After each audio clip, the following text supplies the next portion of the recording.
Auzind denumirea de școală specială pentru deficienți de auz, suntem înclinați să credem că e un loc unde nu există zgomot și gălăgie. Însă școala noastră este identică cu orice altă școală, privind pauzele, când copiii se joacă într-o atmosferă distinsă și chicotesc cu veselie. Totuși, această școală este diferită față de alte școli. Suntem singura școală specială cu limba de predare maghiară din România și ne mândrim cu o experiență de 120 de ani. Célunk a magyar közösség gyógypedagógiai ellátása, ezen belül pedig a hallássérült gyerekeknek az oktatása, nevelése, és meg vagyok győződve, hogy ebben az iskolában a hallássérült gyerekek oktatása és nevelése a legmegfelelőbb, ugyanis ez az intézmény nagyon sok évi hagyományra épül, nagyon jól felszerelt minden téren. Ezek a gyerekek, akik ebben az iskolában tanulnak, nagyon családias hangulatban nevelkednek, és jól érzik magukat, szívesen jönnek vissza vakáció után ebbe az iskolába.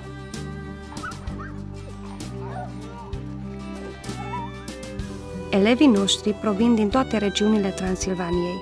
Majoritatea lor sunt copii cu deficiențe de auz, dar suntem pregătiți ca să primim și să educăm copiii care nu sunt acceptați în învățământul de masă.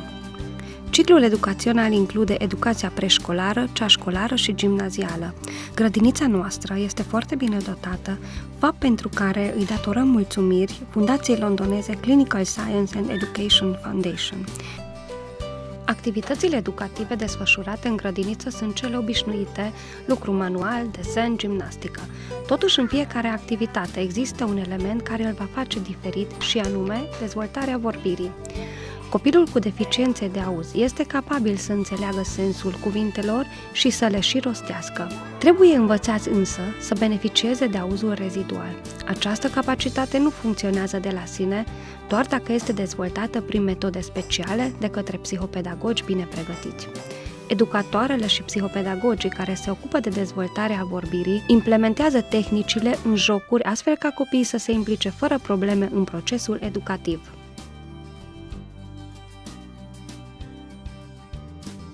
A legtöbb hallássérült gyerek nem beszél elégséges szinten ahhoz, hogy megfelelő kapcsolatokat tudjon kialakítani hallókörnyezetben. Számukra az egészséges, kiegyensúlyozott felnőtté váláshoz speciális iskolára van szükség, ahol megkaphatják a megfelelő odafigyelést.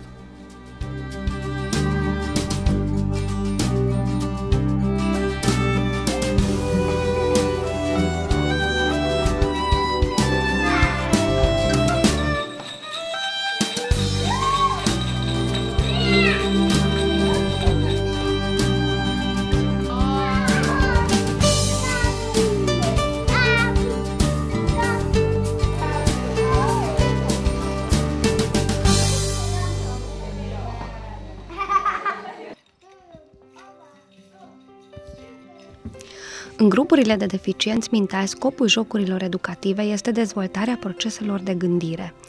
La fel ca la deficienții de auz, și în aceste cazuri urmărim începerea timpurie a intervenției specializate. Toate activitățile sunt foarte bine structurate și fiecare joc în parte are ca scop dezvoltarea gândirii, ajutând copiii să facă progrese care nu s-ar realiza fără intervenția cadrului didactic specializat.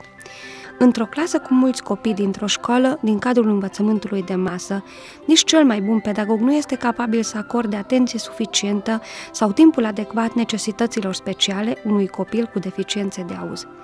Și la noi, în momentul accederii în clasa 1, prioritatea este, asemenea altor școli, scrierea și citirea, dar noi putem lua în considerare și faptul că fiecare copil învață într-un mod și ritm diferit. Putem acorda mai mult timp pentru înțelegere celor care au nevoie, iar celor care nu necesită acest lucru le permitem avansarea. Dacă este necesar, ajutăm prin limbajul mimico-gestual în procesul de învățare a vorbirii, citirii și scrierii. Fără această metodă, mulți copii nefiind capabili de a se dezvolta corespunzător. Unde este posibil, ne bazăm și pe auzul rezidual și la biolectură. Pe lângă clasele cu deficiențe de auz, avem și clase pentru deficienți mentali, autiști sau pentru copii cu dificultăți de învățare.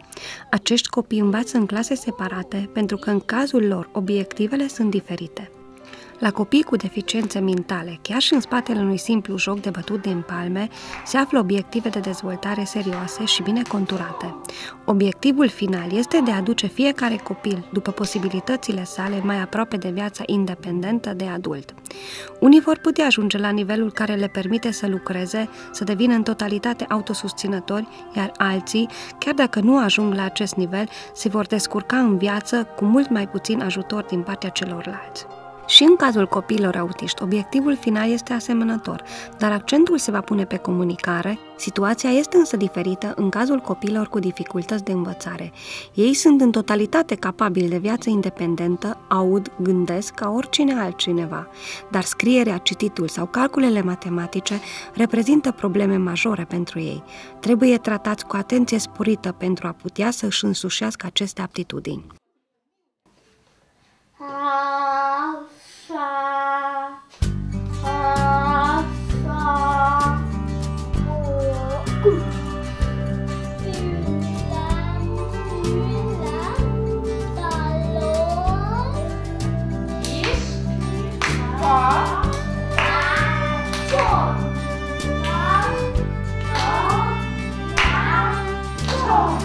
Lássuk tovább.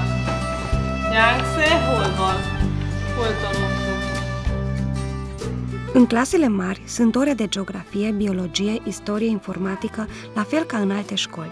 Diferența este dată numai de faptul că noi avem posibilitatea de a selecta materia în mod flexibil.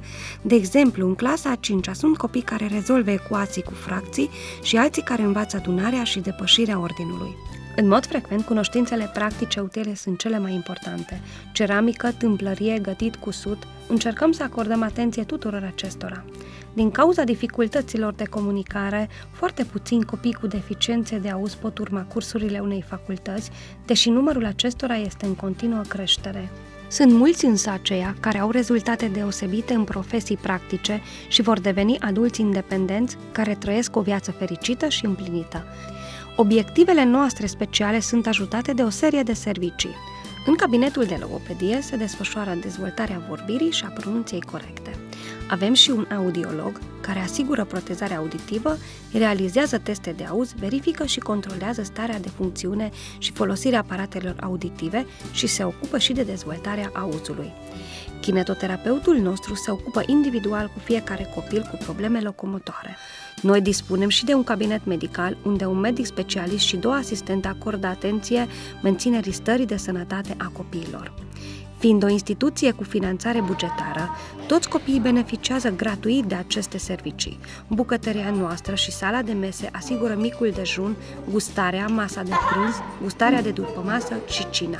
Clădirea internatului, construită din fonduri olandeze, belgiene și germane, inaugurată în anul 2001 cu odăile spațioase, depășește cu mult nivelul internatului din urmă cu 10 ani, vechi și cu paturi metalice aglomerate. Copiii de grădiniță au la dispoziție într-adevăr un loc de poveste în internatul proiectat și dotat în anul 2008 de către sponsorii noștri din Anglia. Obiectivul este realizarea unui cămin cu atmosferă familială. Unii pleacă acasă zilnic, dar celor care numai săptămânal, lunar sau în vacanțe, internatul nostru le asigură un ambient într-adevăr plăcut și vesel. Amennyiben az ön gyermeke tanulási zavarokkal küzd, vagy autizmussal, hallássérüléssel él, és még nem találta meg számára megfelelő tanintézetet, kérjük bizalommal forduljon hozzánk.